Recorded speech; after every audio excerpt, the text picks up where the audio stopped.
Hey guys, it's Shelby, and today we're talking about zero waste swaps I hate. If you've been watching my channel for any amount of time, you know I'm always trying to come up with new concepts to make the sustainable lifestyle or a zero waste lifestyle seem more attainable. And I think that there's plenty of content out there talking about all this zero waste swaps, right? It's so simple. It seems so simple. Get those instead of these and that's it, you're done. But that's not how it actually happens. You come to a zero waste lifestyle, you go from having every single option on every single shelf of every single product you've ever looked at to having one or two options in each category. And I'm here to talk about why some of those just didn't work out for me. My goal is to let you know that not every product is going to work for every person, and that's okay. Sometimes it takes time to find the right option, okay? Because I would hate for someone to come to this lifestyle, see one set of content that is, you need to buy this type of product, and that's the swap for you. And someone buys it, they try it, they hate it, they go back and they give up on making any other swaps. I don't want that to be what happens to so many people when they come to this lifestyle. So here I am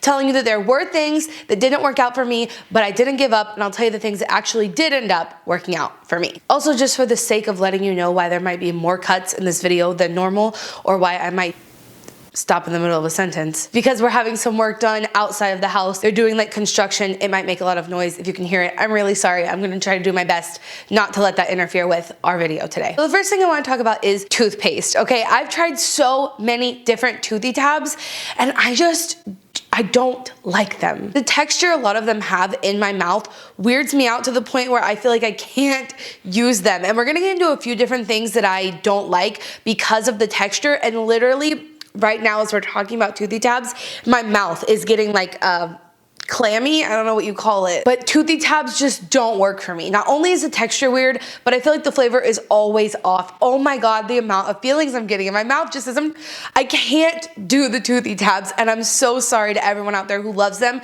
because there are plenty of people who love them, and good for you, dude, use them, please. I personally use Bite toothy tabs when I travel. I make myself be subjected to it so I don't have to get travel size toothpaste. And I've actually got a really interesting DIY that I'm gonna do in a vlog soon as an alternative to that, so stay tuned. But yeah, I just wanted to put in here that toothy tabs are not for me. DIY toothpaste, I could get used to it. I can handle it sometimes, but Madison, my fiance, hates it, so we just use this toothpaste that comes in an aluminum tube. It's not a plastic aluminum laminate, meaning it's not a mixed material, because those materials are very difficult to recycle. Instead, it's just an aluminum tube, which aluminum is a very easy material to recycle. So for now, that is my routine, and I'm so sorry, toothy tabs. I can't do it. On to the next one, but one thing you should know is I'm going to have everything linked below, the alternatives I use, and I also have a video where I talk all about my bathroom essentials, which I'll link right here. It talks about a lot of the things we're gonna talk about today, not all of them, but if you haven't seen that video, go check it out. It'll help you understand the zero waste alternatives that I currently use. The next zero waste swap that didn't work out for me is one that I've been very vocal about. I've talked about a lot. If you've been on this channel for any amount of time, you probably already know where I'm going. It is deodorant. Here's the thing, all of our bodies are different. Different scents work differently on different body types.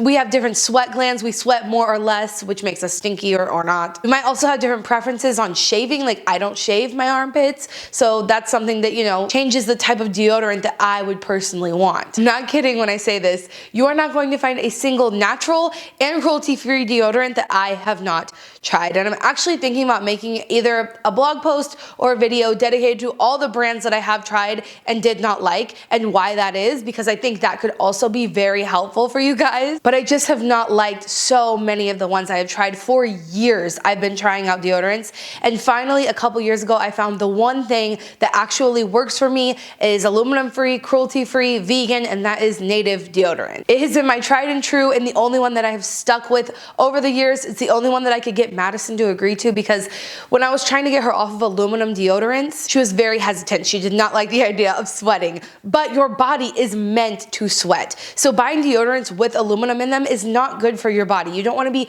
clogging your pores so that you're not excreting toxins from your body. That's exactly what sweat is meant for. Stopping that process is not great for us. So when I was able to get Madison to stick to Native deodorant as opposed to Old Spice, yeah, it became the deodorant of choice in this household. Really, there have been very few few scents of native deodorant that I tried that I didn't like, but mostly I find that I like the male scents more than I like the female scents.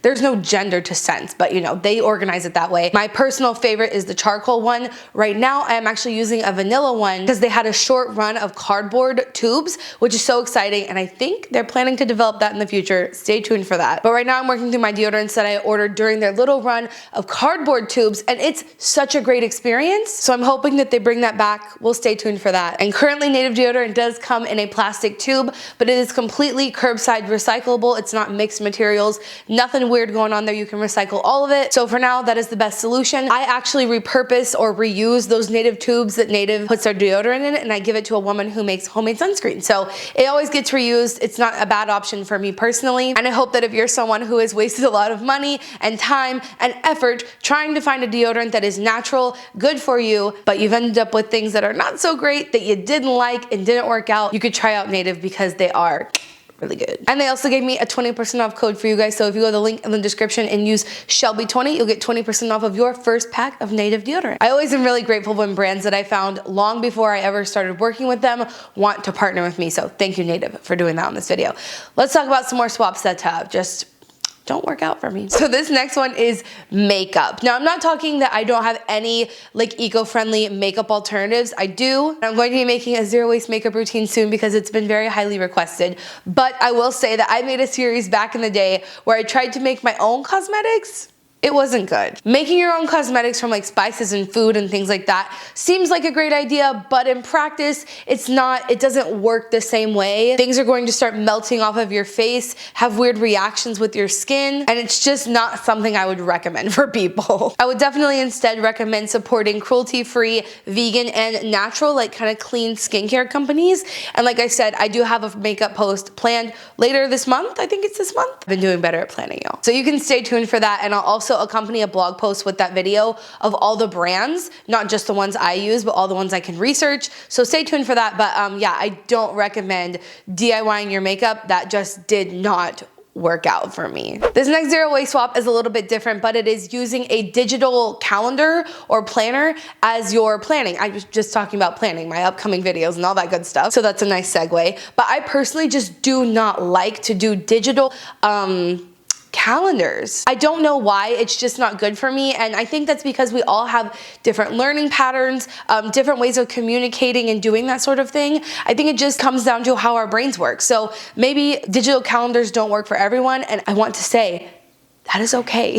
This year, we actually wrote a blog post about all the sustainable planners that we could find. I did a giveaway with Kamia's planner earlier this year. So if you're like me and you don't like keeping a digital planner, there are some options there, and I'll have that linked in the description. But this year, I actually did a custom planner, which cost a pretty penny, but honestly has paid off so much, and it's only March. The planner I got has like a front and a back that you can reuse year after year, and then the paper inside is customizable. So I was able to get days without dates, if that makes sense, because one of my biggest pet peeves about planners is that there are dates set already, right? Like a full page with a date at the top of it, and you can only use that thing for that date because it's in order. But the planner I bought this year is not numbered by the date. So if I want to skip a Saturday, Sunday, I don't need to use a piece of paper for planning Saturday and Sunday. I don't have to, and I can put my own date at the top, which has just been amazing. I just thought that would be worth saying that digital planners don't work for me, and that's okay. There are other alternatives out there where we can do better without having to like struggle to be productive in our life, because obviously that's important too. The next thing I know so many of you are going to try to pressure me into trying and promising me that I'll love it. But the next thing I do not like as a zero waste swap is a period cup. I recommend them all the time because I know plenty of people who have used them and they have changed their lives and they love them so, so much. But girl, not me. I was gonna say fun fact, but I don't know if this is a fun fact, but I have never used a tampon in my life. I started my period like the day school ended in 5th grade, and we were at a lake. We were on a lake trip, and I remember being in my parents' camper and just going, "Mom, I started!" And my aunt and my cousin were on their way over to the camper, so they were all excited, and they bought me like every single type of tampon and pad that was in the store, and I just started using pads, and I never touched a tampon. So I don't think that it's a stretch for me to say that if tampons freak me out, then a Diva cup or like a period cup is gonna, you know, just be too much for me personally. But I definitely think if that's not your experience and you have used tampons before, period cups are wonderful. So I'm not here to say that they suck, they're awful. Just for me, I hate them. I don't like the thought of them. I don't want to use them. I will recommend them every single time I talk about period items, but I personally just, I don't want anything to do with them. Cotton produce bags. This is something that recently changed in my life where, as I was saying, I can't talk about the toothy tabs because of the weird texture thing that messes with me. Same thing goes for the cotton produce bags. Some of you may remember I talked about it in my most recent What's in My Bag video. I'll link it right here. But I used to buy and recommend organic cotton produce bags because that seems to be the most eco-friendly thing you can do. Although even that has nuance and is not entirely always true, and I have a video planned where I talk about that as well. But I can't do cotton produce bags anymore simply because the texture of them gives me chills. Like I can't talk about some things. It just freaks me out. And I know that is some sort of disorder because last time I talked about it, quite a few of you guys told me you have that issue as well. So I know I'm not alone in that. I know it's not like this super weird random thing that is just happening to me, but personally, organic cotton or just cotton in general, produce bags, I can't do them. I swear by my Chico bags, but they're made of mesh, so they're polyester, they're not made from cotton. And like I said, polyester is made from plastic, so in a lot of people's heads, it's less eco-friendly, but there are a lot of ways that polyester bags are actually more eco-friendly than organic cotton bags, which is like a misconception, which again, I plan to talk about more in depth soon, so stay tuned. But that's not the point of this video. The point of this video is to tell you zero waste swaps I hate, and for me, it's cotton produce bags. They give me the heebie-jeebies. I'm like having to constantly go like this so that I'm not feeling the feeling on my hands right now. So I swear by my Chico bags, my Chico produce bags, they collapse into little things and they're made of mesh. Like I said, the texture is much more appealing to me. I can't do the cotton produce bags, y'all. You can keep them. I've actually given some of mine to my sister and my family so that they can use them and I can just stick to the ones that I like. And that was supposed to be my last one, but I just thought about one more thing that I'll just quickly mention. Something that I used to use and I thought was great at the time are those individual little like swaps for makeup wipes. Like basically you would take a disposable makeup wipe and swap it for these DIY ones. I have a video where I made them myself. They're super easy to make, or you can buy them and I'll have some link below. But what's even better than doing any of that is just using a face cloth. At first, the makeup pads seem wonderful to be a swap, a great swap for makeup to remove your makeup with, and they are. If they work for you, that's great. But honestly, they're pretty small and they're kind of harder to wipe your whole face down with, and they're so hard to keep track of in the washer and to keep clean. Whereas if you just use a washcloth and like a different section of it every time you take off your makeup, it's a lot easier. Why didn't I think about that before? So I wouldn't say I hate the makeup remover DIY wipes, individual wipes things, but I also don't love them because I found a much better alternative that works much better. So yes, those are all the zero waste swaps that I could think of that I do not like, and then I'm going to use the word hate because YouTube. But I would love to hear about some zero waste swaps that didn't work out for you in the comments, just because I think it's good to normalize it, and I also think there is an you guys are amazing. There is an astonishingly helpful, beautiful, wonderful community on this channel where you guys go in the comments and talk to each other, and I just think that anybody who is coming to this lifestyle can look to the comments to see what did or didn't work out for someone else, and we can all learn together. I love that so much. So also just thank you so much for being those wonderful people, helping out people in the comments. I appreciate it every single time I see it. So I'll see you down there in the comments as well. I'll join your conversations as well. I love to do that. And also a big thank you to Native for partnering with me on this video. If you haven't already found a good natural, vegan, and cruelty-free deodorant, you can get 20% off with the link in the description, like I said. That's it for me today, you guys. So remember, until next time, you cannot do all the good that the world needs, but the world needs all the good that you could do. Bye, guys.